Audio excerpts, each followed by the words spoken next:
Hey there, Internet. Keeve here, and welcome to the Cars and Keeve YouTube channel. In this video, we're going over the cheapest 2-in-1 surface cleaner on Amazon. Now, when I first bought this, no reviews on Amazon at all. So took an absolute risk like I do with many products. And some of those products, I'll have a perfect scenario with them. And the majority of people does well, but some of them, they have issues. So I want to warn, anytime you buy products like this, there are manufacturing defects that are probably a higher percentage than on other more name brand companies that have more quality control. I mean, you could buy 10 of these and one of these could blow up and you're always going to hear about that. We're going to find out. We're just going to go over this. We're going to do some tests with this, with a gas pressure washer at 2700 PSI, 2.3 GPM that I just bought. It's a Westinghouse. So the video before this should have been the review on that. Then we'll try it with an active 2.3, and then we'll try it with a Craftsman 1700. So we try it with a wide range. Can it work with the cheaper, low flow Craftsman pressure washer? Can it work with a detailing oriented higher flow machine, lower PSI? We'll find out. That's why this is 13 inches. And the main reason I was even looking at this is because usually the smaller sizes work better with the smaller pressure washers. Now, I've done a surface cleaning video before. That's my most popular video, but it was about an $80 to $100 15, 16-inch one that just had on top here. But this one, as you can see, it runs out to the side to this pivot point, and this runs on this pivot. That allows you to run it this way to clean your concrete, but also to turn it upside down. This flows up. That allows you to connect your wands to this. It comes with two extensions here, about 18 inches, and then also an angled one as well. So you get three of those for 60 bucks. You already have 3 wand extensions. So you've already paid for about half of the cost of this with those. This pivot point's really nice. And the beauty of this is it doesn't take any tools to swap this. You basically just turn these, and there are the little ball bearings inside. They turn. And now you can do it upside down. Now, what really inspired me to get the 2-in-1 was actually Matt from Obsessed Garage. In one of his videos, he was showing his Mosmatic one, which is $800 something. Wow. It better work really well, and I'm sure it works amazing. 60 bucks. I'm willing to take the risk to see if it works or not. It does come with a bag with a whole bunch of O-rings, some spare nozzles, and some Teflon tape, plus a nozzle clearing tool. Will this work on a really low car? I don't think it's going to work on Heidi, which is that's my baby, that's my show car. I don't think this is going to fit underneath. In the rear, maybe. Definitely not front lip. Maybe side skirts, it might fit. But just about any normal car this is going to fit under. Even I think my car's stock height without the ground effects kit will probably fit under there. But we'll see. We'll show it under several cars that I have here. But that is just such an easy transition like that. This is how it's mainly going to get used. Like I said in the video, we'll just use it. This is the first time. This isn't a longevity or durability test to let you know this is going to last forever. The casing is going to survive. Stainless steel. These casters, they're ball bearing casters. Everything here just looks like it's really good quality. The only thing is this pressed steel fan piece right here. It doesn't feel like a solid piece of metal. It feels formed. You have two brass, they're like hex Allens at the end to kind of hold this in. See what I'm talking about? These little brass right here at the end. That's like an Allen wrench, and that screws in.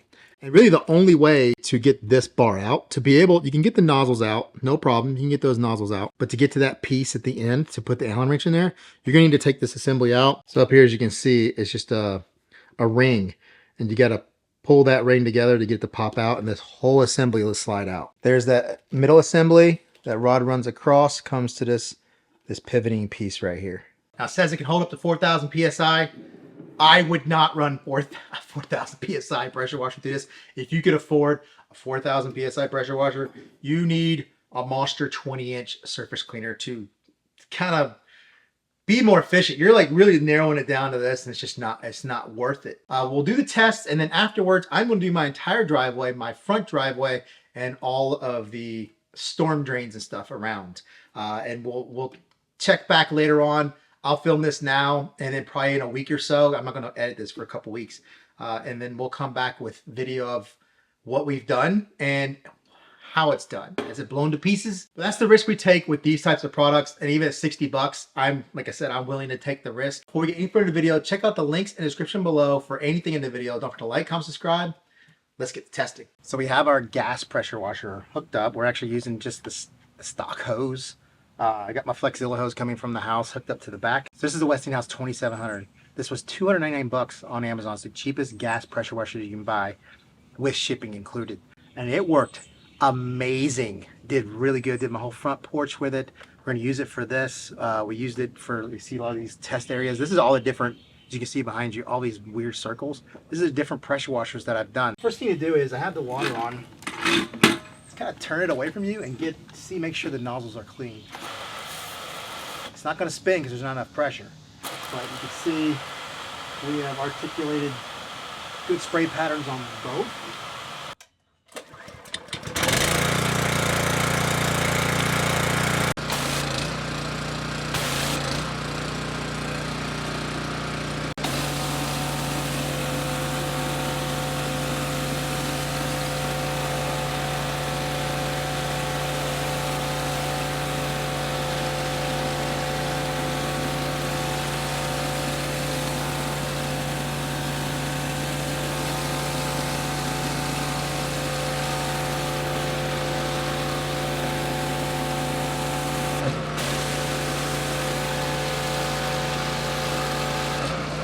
But would you look at that?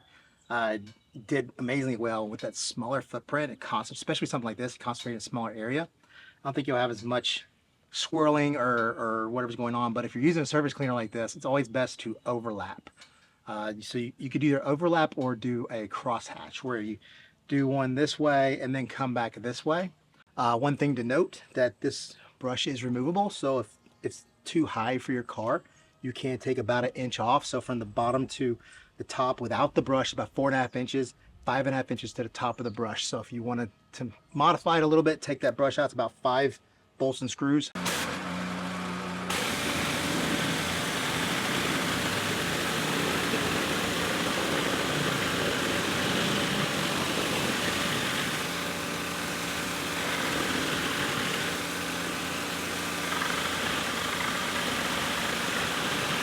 It'd be a really good idea if they would have drilled a few holes in here and put some plugs that you could remove for this process so the water can drain out. Obviously you don't want the top exposed because you won't be able to surface clean. But as you can see, a lot of dirty water inside of there that you'll need to get out every now and then, because obviously if it gets too high, it's putting stress on this bar, and that bar is, you know, having to overwork. You don't want to hurt it that way, but that worked really, really well. But one thing to note is make sure you inspect under the car, make sure there's nothing protruding out, because it may work perfect, but if you get far enough under there where the diff is maybe sticking down or something is sticking down, maybe even you have like a panel that's not fully there, and it contacts that fan spray and contacts that piece, you could destroy it. Like, it's spinning so fast and you interrupt it, that pressure builds up and it's just going to explode. It's going to find an area of least resistance and just blow up. Same with surface cleaning. Make sure when you go over bumps or whatever it is, there's not going to be something that's going to interrupt. That's why most of these have casters. Those cheap Ryobis, they don't have casters. And it's when you're working on like your deck and stuff, that wand, the little nozzles are so close to the surface, it can damage it. But these casters being here pulls it further away. It makes it a little bit safer. So here's our Active 2.3 setup. We just have the hose coming in. I love my Elay Quick Connects. Makes it so easy. Obviously my whole setup isn't working right now because I'm working on a new DI setup, but we have the hose coming into our fixed fans and it comes outside, and we are running an SGS 28 gun with the 2 wand extensions, straight wand extensions that come with the setup, and then obviously the washer here. Let's see how it does.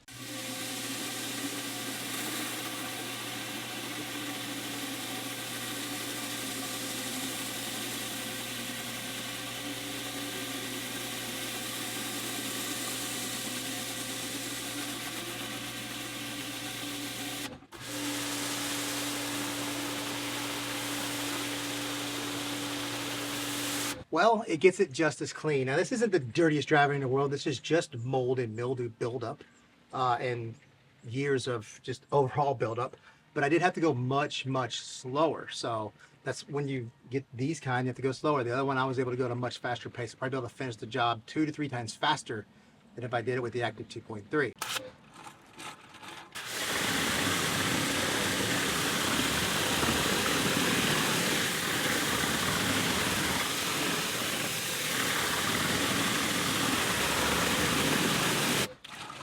I mean, no complaints there. It is getting hot outside. That's my complaint. Most cars, I tried my son's VW Jetta the other day just to see if it cleared. It cleared just fine. Like I said, just make sure nothing is hanging down. A lot of people don't know when they look under their car that they have like little covers and flaps and all kinds of stuff just kind of dragging on the ground. Those could definitely cause a problem. Here's our Craftsman setup. Once again, Elay Quick Connects for the win. We have the hose that actually came from the gas pressure washer, and we just take it from there and we hooked it up over here. Let's see how this goes.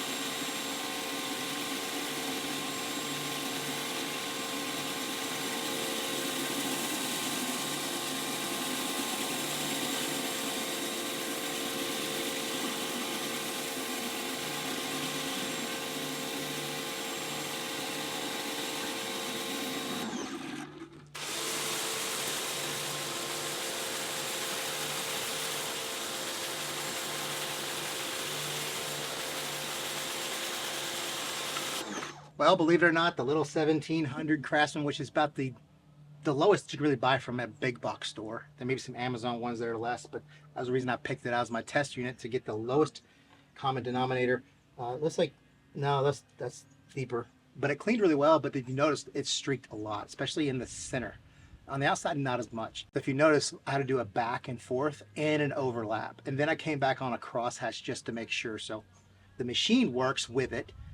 But you're just going to need to work a little bit harder and take a lot longer to do it, but it can do it.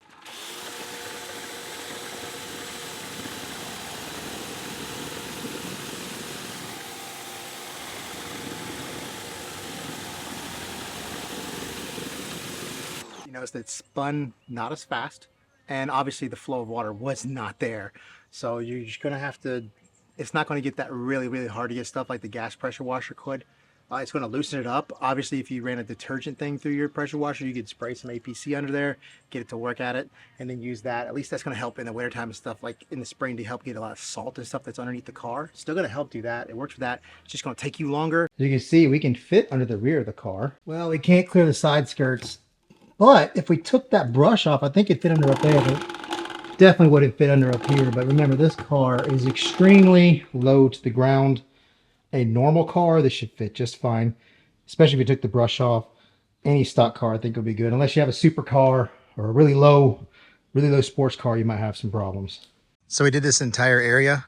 Obviously, the area is up against the house. We used the turbo nozzle because obviously the casters, you know, you can't get all the way to the wall, but I do have some of the wall to get. You can see it's got a little bit of dinge right there, but there's that defined line. I got some weird colored concrete and lots of red clay staining. I could probably get it off, but the chemicals are probably going to harm my yard, so I don't do it. But I mean, this looks really good. Here's your before and after of the side driveway where my wash bay is. So there's the front driveway. As you can see, I did half of it, so you can see the before and after. See how nice and clean versus how dirty that is. And then nice and clean all the way up to the end. It looks really good with the grass. There you go. There isn't much to say. I mean, it did really, really good. And I mean, the casters are really, I mean, it's Chinese cheap stuff, right? But casters have ball bearings. Everything works well. It spins good. You saw it reverse. These things just reverse like nothing. It did everything that we asked it to do. Really good with the gas pressure washer with the 2.3. Pretty good as well. A little bit slower it takes with the Craftsman 1700. The cheaper electrics, it does work with them. It's just going to take you longer, especially on the concrete. Not as good underneath the car shooting up as the gas pressure washer or the 2.3, but still it worked. And for 60 bucks, I consider this a one-time use product. If it works more than that one time that I do both driveways and everything, then I think it's well worth the 60 bucks that I paid for it. I hope it lasts longer, and if you got this far, I'm still talking like this, it means that it survived the front and back driveways, all of the storm drains and everything. I will have shown you some before and afters just before this so you could see those, and man, that's amazing. If you haven't seen this, then not so good, right? So don't forget to check out the links in the description below for anything in the video. Don't forget to like, comment, subscribe, and I'll see you in the next video. Now I've done a surface cleaner. Now I've done a surface cleaner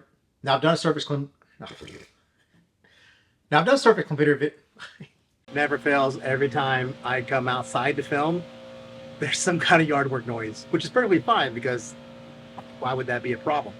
But every time I film, that's why I film in that garage. Just have to wait it out. I know that noise shouldn't bother me, but it does. And it's no fault of them. It's just, I can't record when it's like that.